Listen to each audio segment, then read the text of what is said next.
People always ask me how to improve my movement, and well, today I'm here to tell you exactly what I would do to practice my movement if I was a beginner. First and foremost, download this workshop map from the link below. This is a new movement map made by Diana, and in my opinion it's the best map to play if you want to practice your movement. There's currently only Mirage, Nuke and Train available, but don't worry because they are more than enough. So basically each map has how many stages? I think it's like 18 stages, and the map has a lot of helpful text as well, so I'd recommend reading it. For example, these red triggers right here will reset me, so I can't touch them. I basically just have to stick with the route, and it shows the route here with like a little line thingy, and you have to follow it. It's very simple, and the first couple stages on each map is very easy. Like for example here, jump into the vent without touching the ground.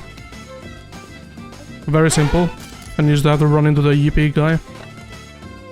This video is brought to you by CS2 Skins, a case opening site with not only a ton of unique cases but also other features such as case battles where you battle against other players. And if you don't like what you unbox, then you can always use their upgrading mode to upgrade your skins. Or if you just want a different skin with the same price range, then you can simply just swap skins using their exchanger mode. They got a bunch of different deposit methods, and if you use the promo code SCRIBE, then you get a free 50 cents and a 10% deposit bonus. And if you use my code when depositing, you can automatically join free giveaways that I'm hosting on the site as well. Withdrawing is super quick and easy as well. You just have to add your trade link and choose the skins you want. If you're over 18 years old and want to play on the site, then click on the link in the description.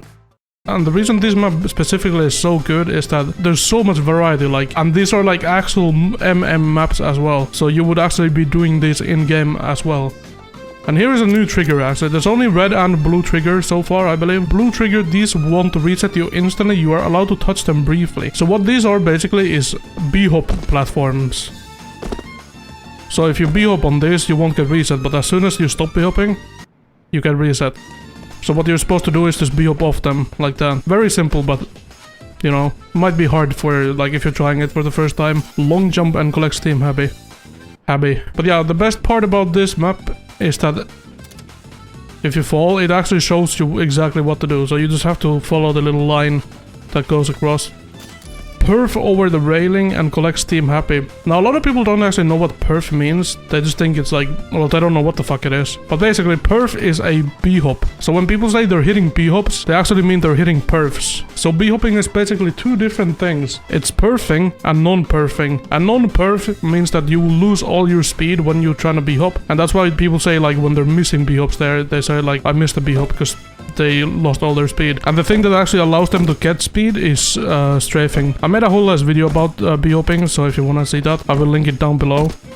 Can I actually do this? There we go. Yeah, like I said, these first couple stages are very straightforward, and I'd recommend always reading the text to see like what the clue is and what you're supposed to do if you're getting stuck. And perfs, by the way, are complete RNG, so there's no right way to do it.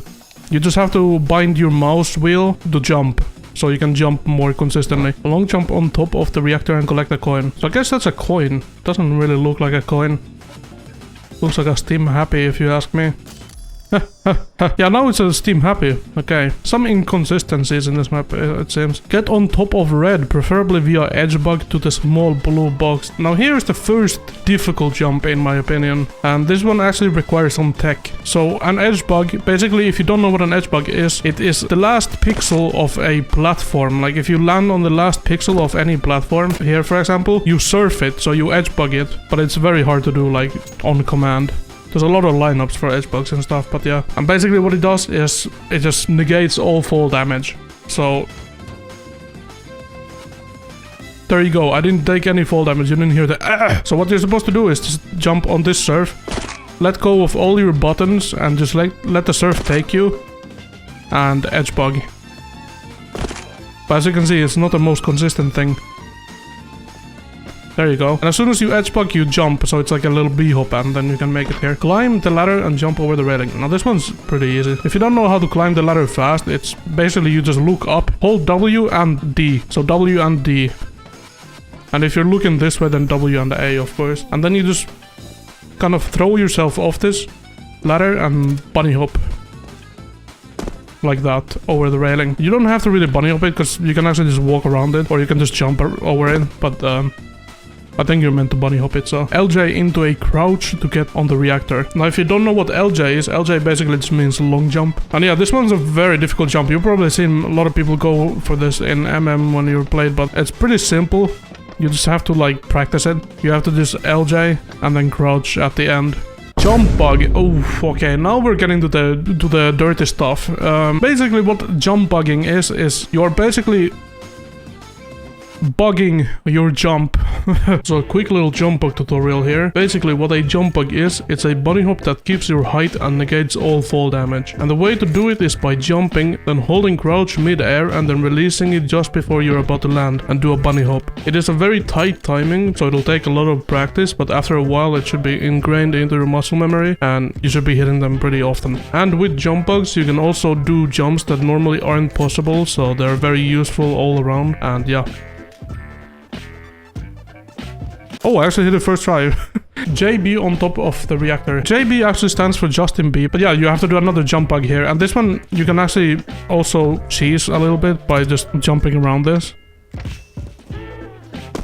Yeah, there you go. You can actually choose. I'm such a bad teacher. Why am I even showing you guys that? You should always go for the jump bug to practice, obviously. But yeah, what a lot of people don't actually know, and a lot of people are misinformed because they think that jump bugs don't actually work anymore because of the recent update where Valve updated the jump height. But that is incorrect, because as long as you have a LJBind, which is a long jump bind or a crouch jump bind, you can actually hit jump bugs the exact same way as before. But what you have to do instead of like a regular jump bug, your first jump has to be with the LJBind. So you have to jump with an LJBind and then go for the jump bug. But yeah, jump bugs work the exact same. You just have to use the LJBind to do them now. I'm not saying that jump bugs are now impossible without the LJBind, but they're like extremely hard to do. So yeah, I highly recommend getting LJBind if you're really trying to improve your movement. Not just for jump bugs, but also like just everything.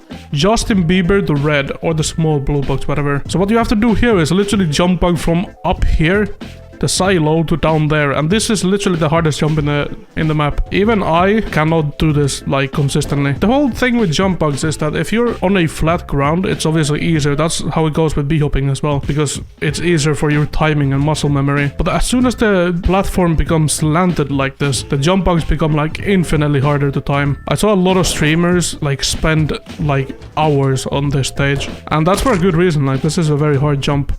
And if you don't have the and if you don't have the LJBind, then this is just like a million times more difficult. So I really recommend getting the LJBind. But yeah, that's how you do that jump. It's very, very difficult. So if you can't do it, don't knock yourself out or jack yourself off or anything. And there we go. It took me 13 minutes because, well, I was just explaining everything, but you can also free roam everything. You don't have to do it so it's like a stage thing. And you can use no clips. You can set checkpoints. So if you fail a jump, you can just press 5 to load checkpoint. And that's why this map is so good, because this is like, you can literally just practice these jumps and just use checkpoints, and it makes everything like so much easier. And like I said, there are 2 other maps within this map as well, but I'm not gonna go over them like in this video. But if you want me to like do them in the future videos, then let me know in the comments. But I think that pretty much explains everything. That's been Skippy Describe. Peace out.